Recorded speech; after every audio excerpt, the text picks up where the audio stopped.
మరికొందరు శిష్యులు అక్కడి నుంచి బయలుదేరి యెరూషలేముకి వస్తారు. ఈ విషయాన్ని మనం ఎక్కడ చూడొచ్చు అంటే అపోస్తుల కార్యాలు 15వ అధ్యాయంలోనే మనం చూడొచ్చు. అయితే పౌలు గారు గలతీలకు రాసిన పత్రిక ఎవరు రాశారు అంటే అపోస్తులైన పౌలు గారే.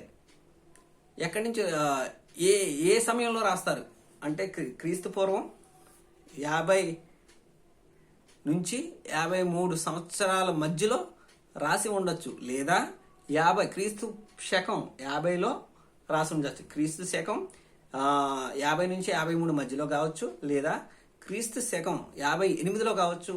ఈ పత్రికను రాసి ఉండవచ్చు. అంటే మొదటి ప్రయాణం అనంతరము పౌలు గారు గలతీలో ఉన్న సంఘాలకు ఈ ఉత్తరం రాస్తున్నట్లుగా మనం చూడొచ్చు. ముఖ్య ఉద్దేశం ఏంటి? ఈ గలతీలకు రాయడానికి పత్రిక ముఖ్య ఉద్దేశం ఏంటంటే సున్నితికి సంబంధించిన విషయాన్ని బట్టి, శరీర సంబంధాల వల్లనే, సున్నితికి సంబంధించిన శరీర కార్యాల వల్లనే మనం నీతిమంతులుగా తీర్చబడతామని చెప్పి గలతీలో ఉన్న సంఘాలలో ఉన్న విశ్వాసుల్ని భ్రమపెట్టి మాయ మాటలు చెప్పి యేసుక్రీస్తు ద్వారా పౌలు గారు బర్నబా కావచ్చు, పౌలు గారు శీలా కావచ్చు, వారు చేసిన సువార్త ఒకటేనండి. యేసుక్రీస్తు నందు విశ్వాసం ఉంచడం ద్వారానే నువ్వు కావచ్చు, నేను కావచ్చు, ఎవరైనా కావచ్చు, ఆయన విశ్వసించడం ద్వారానే మనం పరలోక రాజ్యానికి చేరతాం. ఆయన నామంలో బాప్తిసం తీసుకుంటాం వల్లనే మనం పరలోక రాజ్యం చేరతాం, దేవునికి దగ్గరగా సమీపిస్తాం, పరలోక రాజ్యాన్ని సమీపించమని వీరు పరిచర్య చేస్తూ వీరు సువార్త చేస్తుంటే వారు వచ్చి సున్నితి వల్లనే దేవుడి రాజ్యంలో చేర్చబడతాం. సున్నితి అనేది అది ఒక శరీర కార్యం, శరీరానికి సంబంధించిన దానికి ఒక కార్యం అండి. విశ్రాంతి దినం అదొక ఆచారం కింద వారు భావిస్తారు. సున్నితి అనేది వారు ఒక ఆచారంగా భావిస్తారు. శరీర కార్యాల వల్ల ఎవరు నీతిమంతులుగా తీర్చబడలేరు. మనం మనసు మార్చుకోవాలి, యేసుక్రీస్తుని విశ్వసించాలి. యేసుక్రీస్తు నీ కోసం నా కోసం తన ప్రాణాన్ని పెట్టాడు, మన పాపాల కోసం ఆయన ప్రాణాన్ని పెట్టాడని మనం విశ్వసించి ఆయనలో మనం మన ప్రవర్తన మార్చుకుని ఆయనకి లోబడినప్పుడే ఆయన్ని విశ్వాసం ద్వారానే మనం నీతిమంతులుగా, విశ్వాసం ద్వారానే మనం రక్షింపబడతామని చెప్పి పౌలు గారు సువార్త చెప్తుంటే వీరు వచ్చి లేదు విశ్వాసం వల్ల కాదు, ధర్మశాస్త్రం వల్లనే, ధర్మశాస్త్ర ఆచారాల వల్లనే మీరు నీతిమంతులుగా తీర్చబడదని తప్పుడు బోధలు చెప్పి అక్కడ ఉన్న స్థానిక సంఘంలో గలిబిలిని, అంటే లుస్త్రలో కావచ్చు, దెర్బేలో కావచ్చు, అంత్యోకాలో కావచ్చు, పెర్గేలో కావచ్చు, ఎక్కడ పడితే అక్కడ ఈ పౌలు గారు మొదటి ప్రయాణం అనంతరం ఎక్కడ పడితే అక్కడ సంఘాల్లోకి వెళ్ళిపోయి గలిబిలి సృష్టిస్తున్న సమయంలో పౌలు గారు ఈ ఉత్తరాన్ని రాసినట్లుగా. ముఖ్య ఉద్దేశం సున్నితి, లేదా సున్నితి ద్వారానా మనం రక్షించబడతాం, లేదా క్రీస్తు ద్వారానా మనం రక్షించబడతాం అనేది ముఖ్య ఉద్దేశం. అయితే దానికి ముఖ్య ఉద్దేశం ఏంటి అని దాని కంక్లూజన్ ఏంటంటే క్రీస్తు ద్వారానే మనం రక్షించబడతాం. సున్నితి చేయడం వల్ల ఏమీ లేదు, చేయించుకోబడకపోవడం వల్ల కూడా ఏ ప్రయోజనం లేదు. క్రీస్తుని విశ్వసించడం ద్వారానే మనము రక్షించబడతాం అనేది ముఖ్య ఉద్దేశం. గలతీ సంఘాలకు రాస్తున్న పత్రికలోని ముఖ్య ఉద్దేశం. అయితే గలతీలు రాసిన పత్రిక కావచ్చు, కొరింథీలు రాసిన 2వ పత్రిక కావచ్చు, రోమా పత్రిక కావచ్చు, హెబ్రీలు రాసిన పత్రిక కావచ్చు, ఈ 4 పత్రికలు మనం చూస్తే ఒకే అంశం మనకు కనబడుతుంది. సున్నితికి శరీర సంబంధమైన విషయాల గురించి పౌలు గారు మాట్లాడడం జరుగుతుంది. దేనికంటే శరీర కార్యాల వల్ల ఎవరు నీతిమంతులుగా తీర్చబడలేరు, యేసుక్రీస్తు నందు విశ్వాసం ఉంచడం ద్వారానే నీతిమంతులుగా తీర్చబడతారు అని చెప్పి గలతీ రాసిన పత్రికే పౌలు గారు రాసిన మొదటి పత్రికగా, అంటే బైబిల్కి ప్రకారం రోమీలకు రాసిన పత్రిక మొదటి పత్రిక. మనం అక్కడ పత్రికల్లో అపోస్తుల కార్యాల తర్వాతే ఉంటుంది కానీ పౌలు గారు రాసిన మొదటి పత్రిక గలతీ పత్రికే. మెజారిటీ ఆఫ్ పీపుల్, బైబిల్ పండితులు చెప్పే మాట ఏంటంటే గలతీలు రాసిన పత్రికే పౌలు గారు మొదటగా రాసిన పత్రిక అని చెప్పి అంటారు. గలతీలు రాసిన పత్రికలోనే ఈ సున్నితికి సంబంధించిన విషయాల గురించి, ధర్మశాస్త్రానికి సంబంధించిన విషయాల గురించి, పారంపర ఆచారాల గురించి, అలాగే పౌలు గారిని అపోస్తుడు శంకించటం, అపోస్తుడు కాదని, అపోస్తుల్లో శిష్యుల్లో ఒకడు కూడా కాదని, లేదా అపోస్తుల ద్వారా పంపబడిన వాడు కాడని వారు చెప్తున్న వారి మీద, పౌలు మీద నెపాలు వేస్తున్న సమయంలో పౌలు గారు తన తాను అపోస్తులుగా సమర్థించుకోవడం, ఎక్స్ప్లెనేషన్ ఇవ్వటం ఈ గలతీ పత్రికలో స్టార్ట్ చేస్తే, కొరింథీయులకు రాసిన 2వ పత్రికలో దాన్ని కంక్లూజన్ ఇస్తూ దాన్ని ముగిస్తాడు. నేను అపోస్తుల్లోని పిలవబడిన వాడినే అని చెప్పి కంక్లూజన్ ఇస్తాడు. ఈ 4 పత్రికలు మీరు చూసినట్లయితే, గలతీయులకు రాసిన పత్రిక, రోమీయులకు రాసిన పత్రిక, అలాగే కొరింథీయులకు రాసిన 2వ పత్రిక, హెబ్రీయులకు రాసిన పత్రిక, ఈ 4 పత్రికలు మనం చూసినట్లయితే మనకి చాలా మట్టికి సిమిలారిటీ, చాలా మట్టికి ఒకే విధంగా ఉన్నట్టు, ఒకే సమస్యను గురించి మాట్లాడుతున్నట్టు పౌలు గారు తన పర్సనల్ ఎక్స్పీరియన్సెస్ చెప్తూ తాను కూడా అపోస్తుల్లోని నేను తాను అపోస్తులేనని చెప్పి ఎక్స్ప్లెనేషన్ ఇచ్చుకోవడం, ఇవన్నీ మనకి కనిపిస్తాయి. అయితే గలతీయులకు రాసిన పత్రిక, గలతీయులు ఎటువంటి వారు, పౌలుని ఎంతగా ప్రేమించారు అనేది మనం చూసినట్లయితే, గలతీలో ఉన్న సంఘం వారు పౌలుని ఎలా ప్రేమించారు అనేది ఒకటి మనం చూద్దామండి. గలతీయులకు రాసిన పత్రిక, గలతీయులకు రాసిన పత్రిక 14వ అధ్యాయం, గలతీయులకు రాసిన పత్రిక 4వ అధ్యాయము 14వ వచనం ఒకసారి చూద్దాం. అప్పుడు నా శరీరంలో మీకు శోధనగా ఉండిన దానిని బట్టి నన్ను మీరు తృణీకరింపలేదు, నిరాకరింపను లేదు, గాని దేవుని దూత వలెను క్రీస్తు యేసు వలెను నన్ను అంగీకరించితిరి. మీరు చెప్పుకుని ధన్యత ఏమైనది? శక్యమైతే మీ కన్నులు ఓడబీకి నాకిచ్చి వేసి యుందిరని మీ పక్షమున సాక్ష్యం పలుకుచున్నాను. ఎలాగంటే క్రీస్తు ఎలా అంగీకరించారంటే, దేవుని దూత వలెను యేసుక్రీస్తు వలెను నన్ను అంగీకరించితిరి. గలతీలో ఉన్న సంఘంలో ఉన్న వారు పౌలు గారిని ఏ విధంగా అంగీకరించారంటే, యేసుక్రీస్తుని అంగీకరించినట్టుగా అంగీకరించారు. అంతేకాకుండా పౌలు గారికి ఉన్న శరీరంలో ఉన్న సమస్య బట్టి, తన కళ్ళల్లో ఉన్న సమస్యను బట్టి కావచ్చు, తన శరీరంలో ఉన్న శారీరకమైన సమస్యను గురించి వారు ఏ విధంగా అంటే దేవుని దూత వలె చేర్చుకుని, దేవుడే సాక్షాత్ దేవుడి దగ్గర నుంచి వచ్చిన దూతను చేర్చుకున్నట్టుగా పౌలు గారిని చేర్చుకోవటం, పౌలు గారిని అంతగా ప్రేమించారు వాళ్ళు. సాధ్యమైతే వారి కన్నులు ఓడబీకి పౌలు గారికి ఇచ్చేసే అంతగా ప్రేమించే వారిని అంతగా ఇష్టపడ్డారు. అంతగా ఇష్టపడిన వాళ్ళు చంచల మనస్కులు అని ఎలా చెప్తారంటే, ఎవరో బయట నుంచి, అవుట్ సైడ్ నుంచి కానీ, లేదా స్థానికంలో ఉన్న సంఘంలో వారు కానీ ఏదో ఒక గలిబిలిని రేపినప్పుడు, పౌలు గారు అపోస్తులు ఏంటండి, పౌలు గారు అపోస్తుడా, ఎక్కడ 12 మంది శిష్యుల్లో ఒకడా కాదే, కొన్ని అపోస్తులైన 12 మంది పంపితే వచ్చినవాడా కాదే, ఆయన అపోస్తులు ఏంటండి, ఆయన బోధ ఎలా నమ్ముతారండి, ఆయన ఎలా మీరు విశ్వసిస్తారండి, సున్నితి లేదంటాడేంటండి, యేసుక్రీస్తు వల్ల రక్షణ అంటాడేంటండి, మీరు ఆయన మాటలు ఎలా నమ్ముతారండి, యేసుక్రీస్తుని నమ్మాలి, సున్నితి కార్యాలు చేయాలి, ఇలా నీవు తప్పుడు బదులు సున్నితే అని మనం చిన్నదే కదా అని మనం వదిలేస్తే రేపొద్దున ఇంకోటి అంటారు. ఈ విధంగా సంఘం గలిబిలిలో ఉన్న సమయంలో పౌలు గారు మాట్లాడుతున్నారు. నేను అపోస్తుల్లో కంటే తక్కువ వాడిని ఏం కాదని చెప్పి చెప్పడం, తన సాక్ష్యాన్ని గలతీలో ఉన్న సంఘానికి చెప్తున్నట్టుగా మొదటి అధ్యాయంలో మనం చూస్తాం. మొదటి అధ్యాయం 12, 13 వచనాల నుంచి స్టార్ట్ చేస్తాడండి. ఇంకా అందుకని అదే మనం చూస్తాం. అందుకని అంటాడు కదా, మనుషులు ఫస్ట్ గలతీయులకు రాసిన మొదటి పత్రిక మొదటి వచనం, గలతీయులకు రాసిన మొదటి అధ్యాయం మొదటి వచనంలో అంటాడు కదా, మనుషుల మూలముగా నైనను ఏ మనుషుని వలనైనను గాక యేసుక్రీస్తు వలనను ఆయన మృతుల్లో నుండి లేపిన తండ్రి అయిన దేవుని వలన అపోస్తులుగా నియమింపబడిన పౌలను నేను. నన్ను ఎవరు నిర్మించారనుకుంటున్నారు? మనుషులు నిర్మించారనుకుంటున్నారా? లేదా నేను వచ్చాననుకుంటున్నారా? లేదండి, యేసుక్రీస్తే నన్ను అపోస్తులుగా చేశాడు అని చెప్తూ వారికి కృష్ణ ప్రశ్నలు లేవండి, గ్రీటింగ్స్ లేవండి. ఫస్ట్ వారిని ఎలా ఉన్నారు ఏంటి, ఎందుకంటే ఈ పత్రిక పౌలు గారు హృదయంలోంచి వచ్చింది,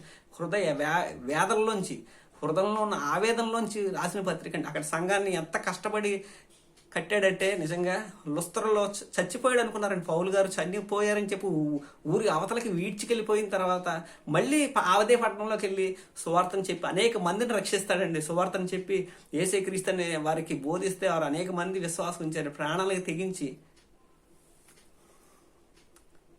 ప్రాణాన్ని పలంగా పెట్టి అక్కడ లుస్త్రలో కావచ్చు, దెర్బేలో కావచ్చు, అంతియొకాయలో కావచ్చు, పెర్గేలో కావచ్చు, అక్కడ సువార్త ప్రకటిస్తే అనేక మంది విశ్వాసం ఉంచి అనేక మంది రక్షణ పొందారండి. అటువంటి క్రీస్తు బండ మీద కట్టిన ఆ విశ్వాస సంఘాలను పాడు చేయడానికి కొందరు అవుట్ సైడర్స్ వచ్చి వారిని ప్రలోభ పెట్టి మాయమాటలు చెప్తే వీళ్ళకి వెంటనే మారిపోయారండి. అపోస్తుడు పౌలైన పౌలు గారినే శంకించే విధంగా, పౌలు గారినే సంఘ స్థాపకుడినే సంఘంలోంచి వెలివేసే విధంగా, సంఘ స్థాపకుడిని పట్టించుకోవాలని సంగతిని సంఘ స్థాపకుడినే అనుమానించే పరిస్థితికి వారు చేరిపోయారండి.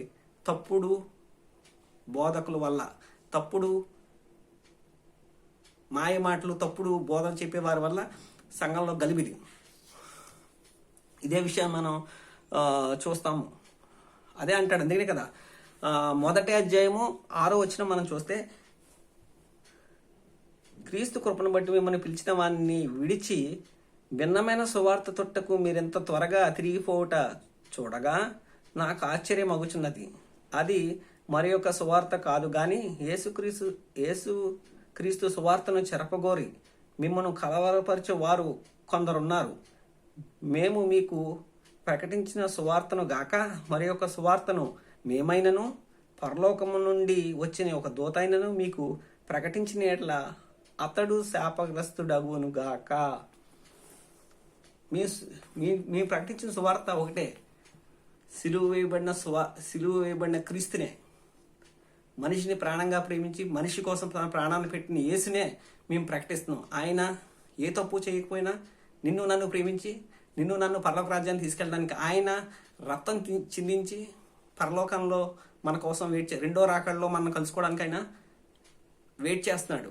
విశ్వసిస్తే ఆయనతో పాటు ఉంటాం, విశ్వసించకపోతే నిత్య నరకం ఉందని చెప్పి ఇదే సువార్తను పౌలు గారు, బర్నబా గారు, శీల ప్రకటిస్తున్న సమయంలో అనేక మంది ఇదిగో అదే అంటున్నాడు కదా, యేసుక్రీస్తును కృపను మిమ్మల్ని పిలిచిన వారిని విడిచిపెట్టి, యేసుక్రీస్తును విడిచిపెట్టి భిన్నమైన సువార్త తొట్టకు మీరెంత త్వరగా తిరిగిపోవట చూస్తుండగా నాకు ఆశ్చర్యం అవుతున్నది. అంతే ఆశ్చర్యం.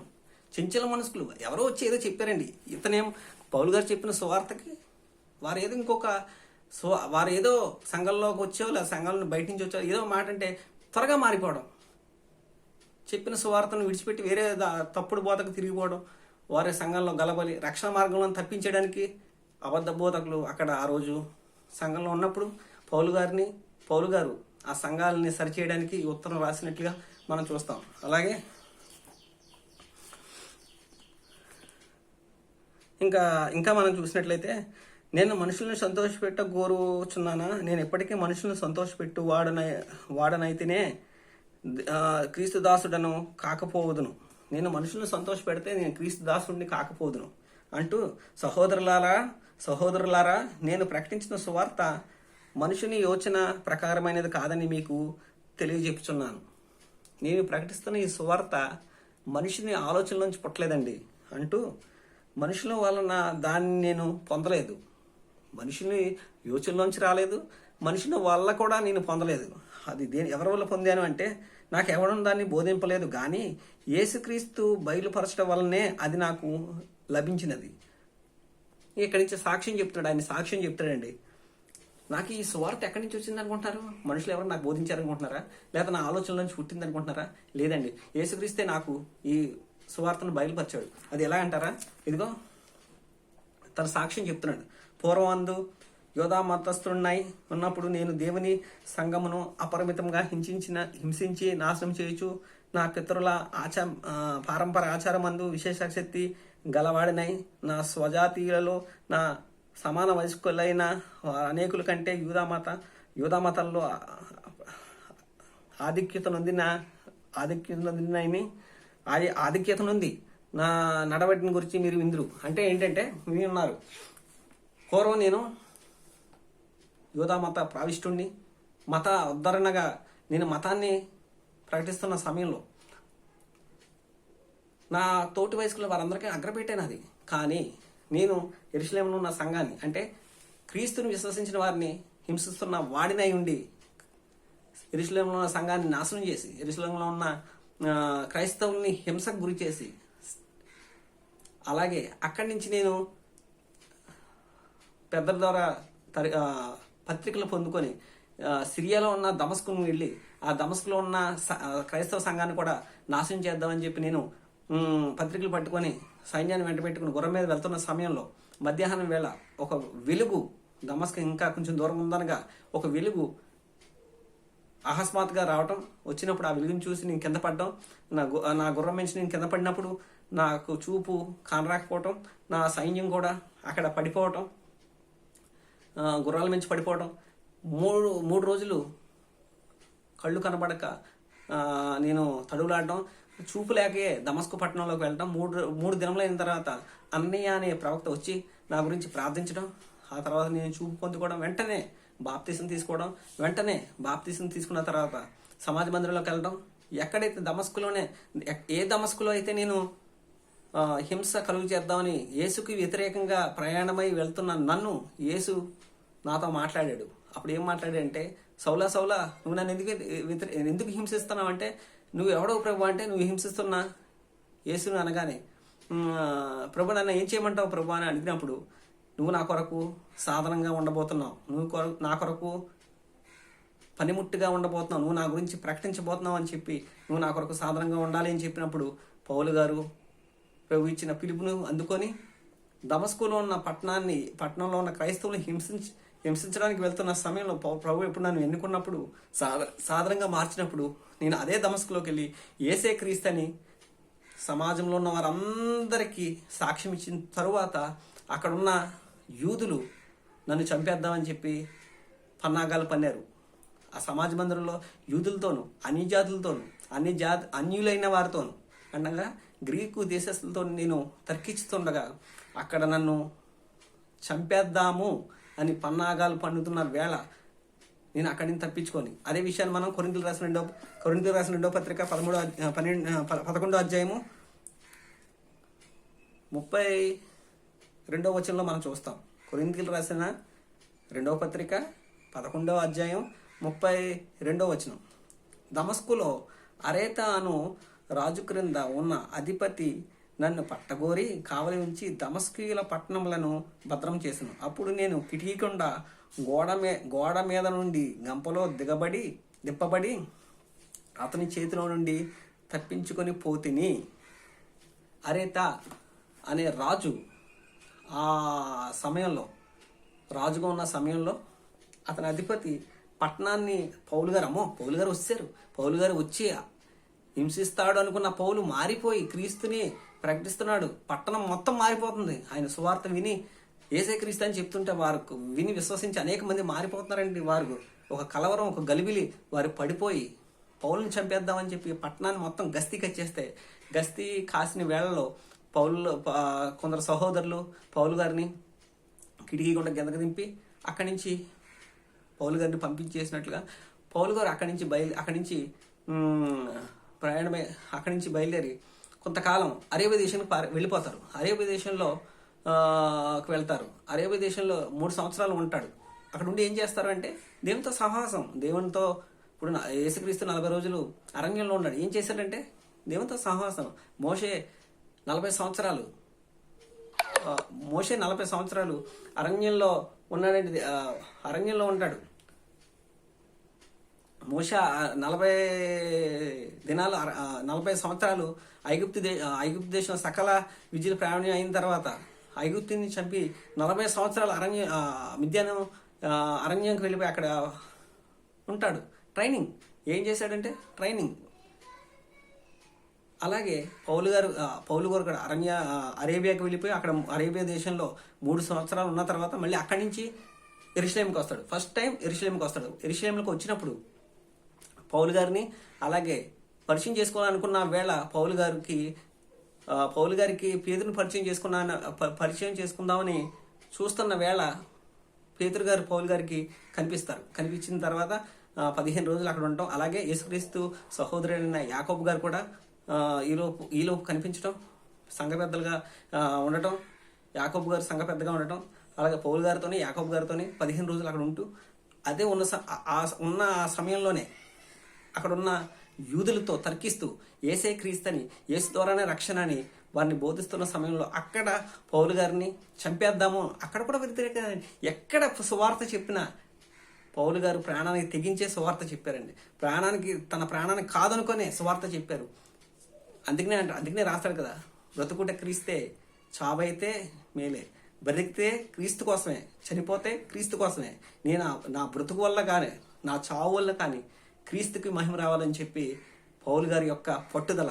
కారణం, పౌలు గారిని ఎన్నుకున్నది దేవుడు, అనగా యేసుక్రీస్తే తన సాధనంగా ఉండాలని చెప్పి క్రీస్తుకు సాక్షిగా పౌలు గారిని దేవుడు ఎన్నుకుంటాడు. కారణం, ధైర్యంగా ప్రకటిస్తాడని ప్రభువుకు తెలుసు కాబట్టి.